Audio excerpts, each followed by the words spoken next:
Hey, what's up YouTube? This is Game on Cloud 9 here, and this is going to be a Naruto manga 602 prediction.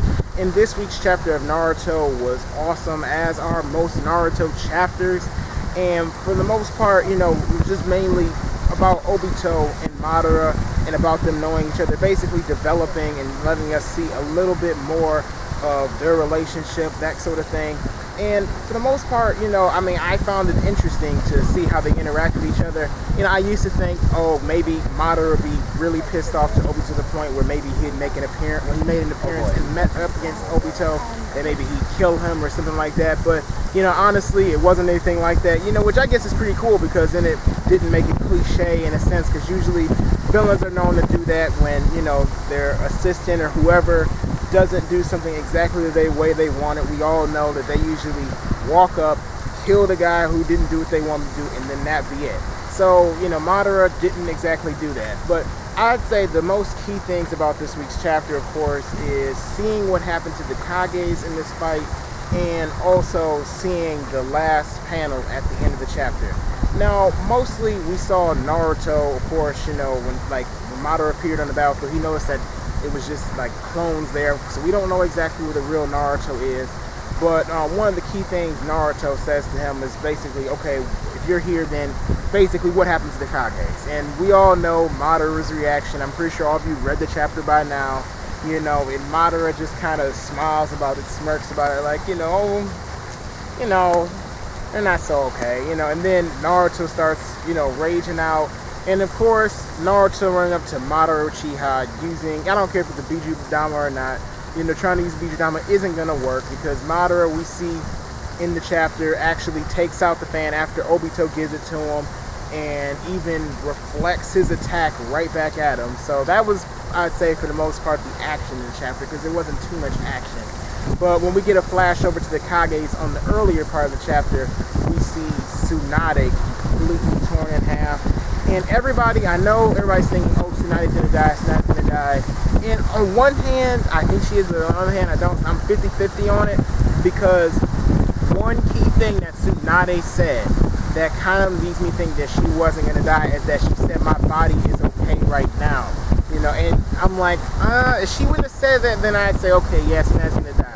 But on the other hand, I'm not sure. So I wouldn't, for people who are expecting a death on the table in this war, and Tsunade being a death on the table, I wouldn't expect it to happen. I wouldn't get my hopes up. I would just kind of wait it out. I'm not going to call it right now and say, yes, it's happening, because I'm 50-50 on it. But I was pretty shocked though when I saw the Kages like that. I was saying, no, that's pretty good. I didn't expect that. I mean, we all know Gaara has plot shield. And the only other concern I have about Tsunade is that I thought she had plot shield, so that's why I'm a little, wary on it. I'm a little weird, so I don't know, but if it is, and I think that's good for the story overall. And it definitely would open up a place for Naruto to become Hokage, and maybe the last arc of Naruto can, I don't know, whatever Sasuke's gonna do, whatever this scroll Sasuke has that has this power to take over the world, Sasuke may lead the Shinobi Alliance to take out whatever Sasuke has planned and stop Sasuke. I mean, as Hokage. I don't know. I'm kind of been thinking about that. If he does become Hokage, something along those lines may happen. But, I guess we'll see from here on out if Tsunade lives or not, and if that actually comes true. But another thing we saw in this week's chapter, of course, was at the end, which, is, probably the biggest thing to talk about, which is seeing the little clip of Obito. You see Kakashi ask Obito what happened to him, and we see Obito flash back to basically the past, and we see him right after the boulder crushed him, and he's just like, where am I?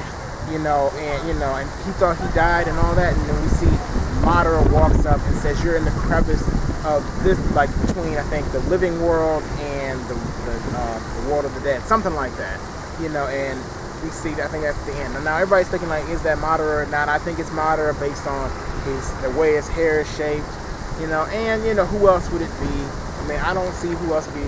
Izuna is out of question. I think Izuna's kind of irrelevant at this point. If Izuna was there, I think Kishimoto would just be throwing him in there just to be throwing him in there, not because he actually makes sense to be in the story.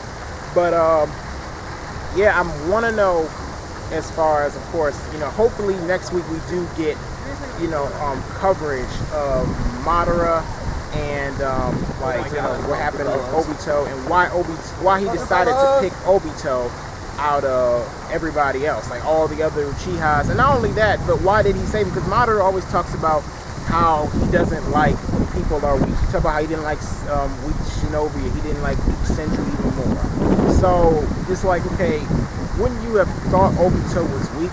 So what do you really want to use him for? Not only that, but then, you know, hopefully we get more clarification on the Nagato stuff, because we also know that Nagato was on this plan. So now we know Obito and Nagato both were involved in this plan. We already knew Nagato was. You know, at least he was hinted to it in the beginning when Madara was first made his appearance or debut in the manga officially.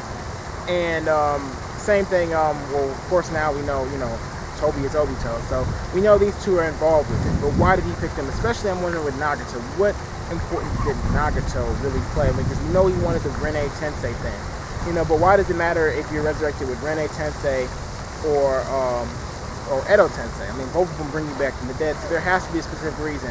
You know, how does this tie into the Moon's Eye plan? Like I've told everybody before, I think there's a lot more to the Moon's Eye plan than we know yet. Like all we know right now is the whole Ten Tails thing. But what about the what about linking Sasuke to the Gedo Maso? Like Toby had talked about a couple times actually, and even talked about, I think like 30 chapters ago, had mentioned that he needs Naruto to fight against Sasuke in order to prepare Sasuke for the Gedo Maso. So there's a lot more to this Moon's Eye plan than we already know.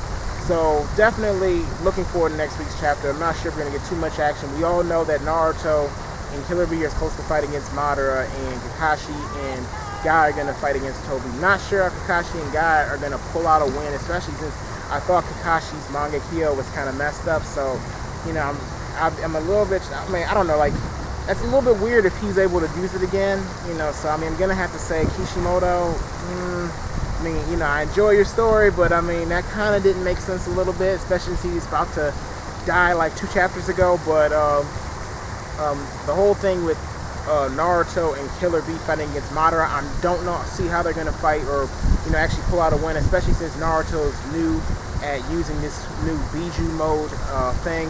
How we saw how he can only, before he can only hold it for like 5 minutes. I'm assuming he's better at it, you know, now second time to maybe like 10 minutes now, you know. But we've even seen Madara be able to match against his Biju mode so far. So, and you know, Madara has a whole bunch of tricks up his sleeve and was able to fight against the Kages with ease. So definitely think that Naruto's going to need more than just Killer Bee's help. He's going to need like the whole Shinobi Alliance, and I don't even know if that's enough.